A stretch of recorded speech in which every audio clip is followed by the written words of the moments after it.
Bonjour, je vous retrouve pour une nouvelle vidéo, un nouvel audio aujourd'hui dans lequel on va parler de préparation à l'oral. Donc cette vidéo, je l'ai intitulée Préparer l'oral, donc ASAP, plan d'action. Alors si vous êtes futur infirmier, vous pouvez aussi vous en servir tout simplement pour préparer le métier dans lequel vous êtes. C'est vrai que ça fonctionne aussi, je l'ai intitulé ASAP parce que c'est vraiment très spécifique à ces métiers-là, mais voilà, le fonctionnement de l'oral est assez similaire.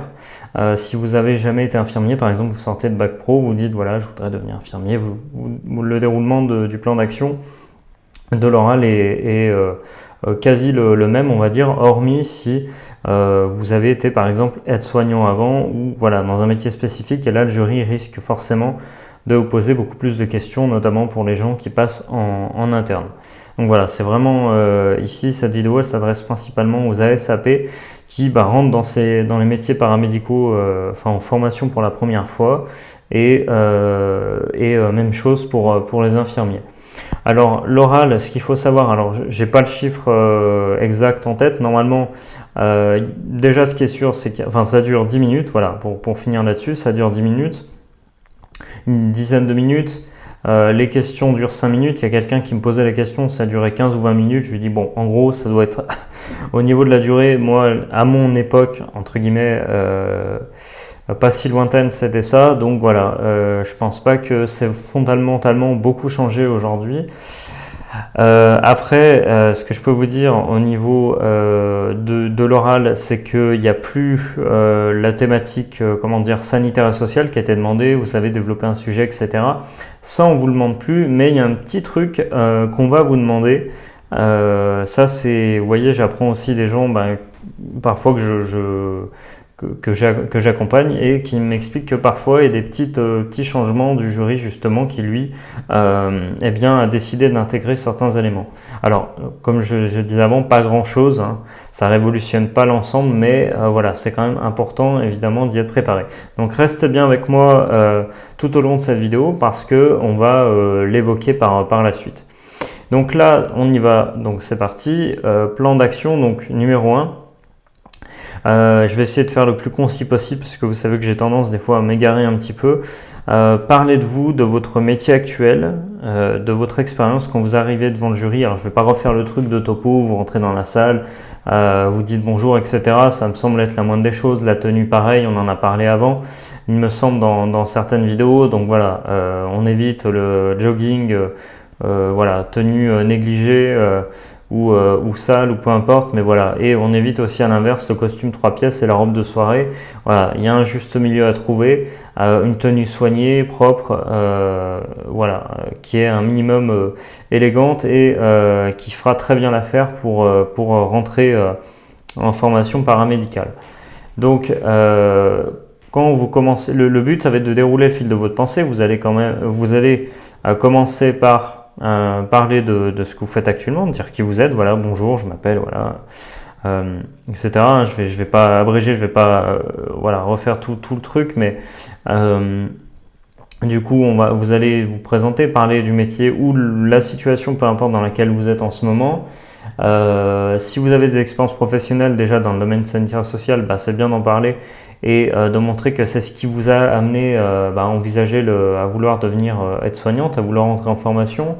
Donc ça, il va falloir en fait que vous fassiez des liens entre les expériences que vous avez, et même si elles sont lointaines, avec le métier d'aide-soignante. Donc le jury aussi, ce qu'il veut voir, c'est si vous avez tout simplement le profil pour devenir aide-soignante, et aussi l'idée c'est de voir effectivement si vous n'êtes pas trompé de porte, clairement. Donc il va vous jauger un petit peu vos qualités, vous pouvez en parler aussi, décrire vos qualités. Ça ne veut pas dire d'être arrogant ou impétueux, mais être sûr de soi et montrer que j'ai des qualités en telle et telle chose. Si vous aidez les autres depuis tout petit, toute petite, que vous avez toujours été à l'écoute des autres, c'est important de le montrer. Il y a ce genre de choses. dont il faut parler, hein, bien sûr, pas se faire passer pour Mère Teresa ou l'abbé Pierre. Voilà, c'est encore une fois trouver un juste équilibre, mais montrer que vous avez des qualités humaines et que du coup, voilà, vous avez les qualités notamment pour faire ce métier. Ce que je vous invite à faire, c'est relire votre projet professionnel. Alors, ça ne veut pas dire d'annoncer par cœur. Je sais pas pourquoi j'allais dire comme une chèvre, mais dire voilà, balancer le truc en mode non, il faut que ça soit spontané en fait. C'est pas, vous n'êtes pas comment dire mécanique, vous n'êtes pas une machine en fait.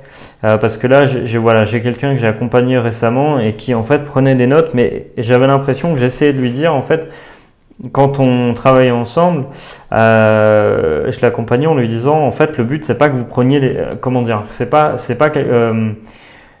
au mot près en fait. Enfin, il faut vraiment que vous ayez une forme de détachement et que vous disiez ok, ce que moi je lui ai montré, c'est pas au mot près, c'est un ensemble de discours. Donc j'espère qu'elle va pas reprendre le truc et relire de manière un peu annonnée, quoi, hachée. Donc il faut vraiment essayer de se détacher le plus possible et aussi être évidemment décontracté. Et accepter qu'on puisse commettre des petites inexactitudes, hein. Encore une fois, personne n'est parfait, le jury non plus. Donc voilà, pensez bien à relire vos documents, notamment le projet professionnel. Et puis effectivement mettre en avant vos qualités humaines. Ensuite, ce qui va se passer, c'est que vous allez dérouler le fil de votre pensée pendant 10 minutes. Hein. Donc, vous allez aussi montrer que vous avez acquis, c'est pour ça que c'est important de regarder aussi le projet pro, c'est que vous allez montrer que vous avez acquis des qualités, des aptitudes, des compétences à travers votre expérience professionnelle.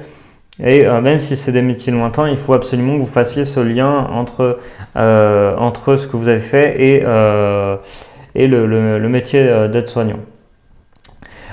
Donc ensuite, au niveau donc là, on va dire vous avez terminé l'échange, voilà, vous avez fait 10 minutes d'échange.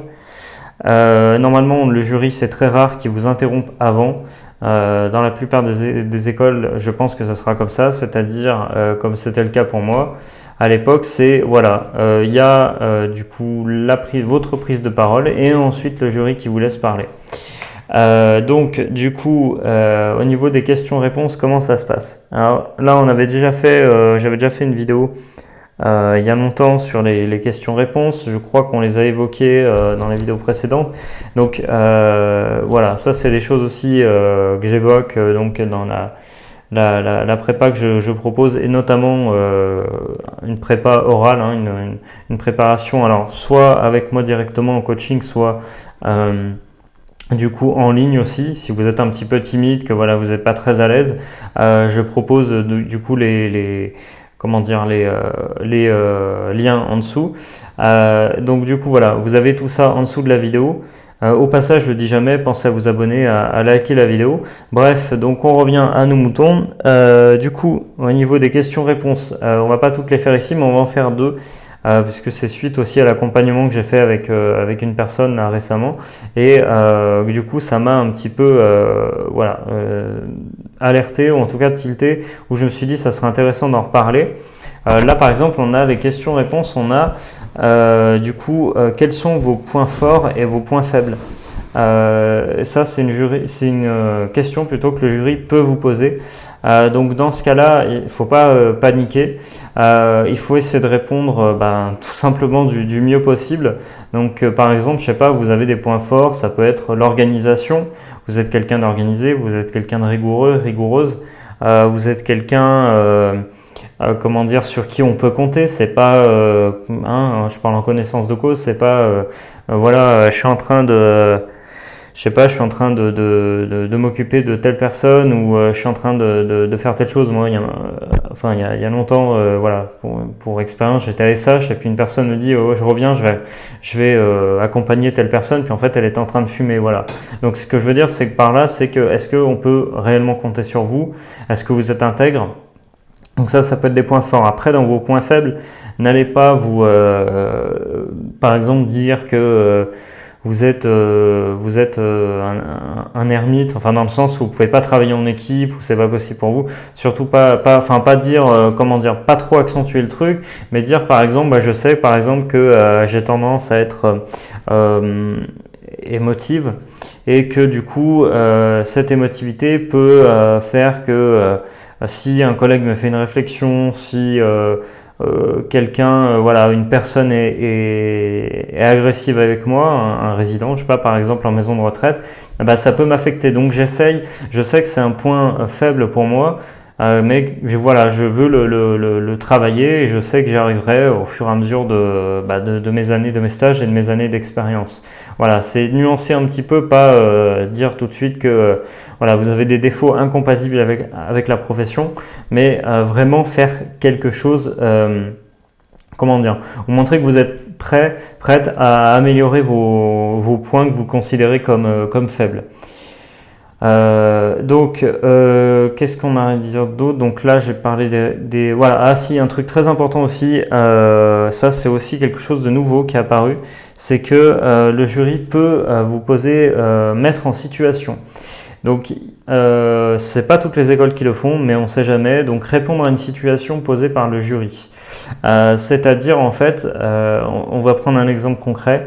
Vous êtes aide-soignant. Vous êtes en service, alors voilà, hein, c'est ce qui peut vous demander. Et puis vous avez une personne qui tombe, un monsieur qui tombe d'un brancard. Qu'est-ce que vous faites? Alors là, je ne vais pas vous donner voilà, tout le déroulé exact parce que vous comprenez bien qu'il n'y a pas de réponse exacte, il n'y a pas, voilà, chaque contexte est différent. Donc ça, il va falloir vraiment que vous ayez une forte capacité d'adaptation et ça, le jury veut le voir aussi. Donc le truc, c'est qu'il va se dire, je ne veux pas avoir affaire à un plot qui reste face à un problème, qui reste figé et qui fasse rien ou qui voilà, soit pas en capacité de réagir. Et donc ça, il va falloir s'y attendre. Alors, je peux pas vous dire évidemment les situations posées. Là, j'en ai pris une totalement au hasard. Ça peut être complètement autre chose, mais en tout cas, essayez d'avoir cette, comment dire, pas cette inventivité, mais essayez voilà, d'avoir toujours cette réflexion de vous dire, voilà, moi ce que je vous conseille, c'est prenez une feuille déjà, voilà, tout ce que j'ai fait là, vous pouvez remettre en arrière, j'allais dire rembobiner, mais on n'est plus aux cassettes.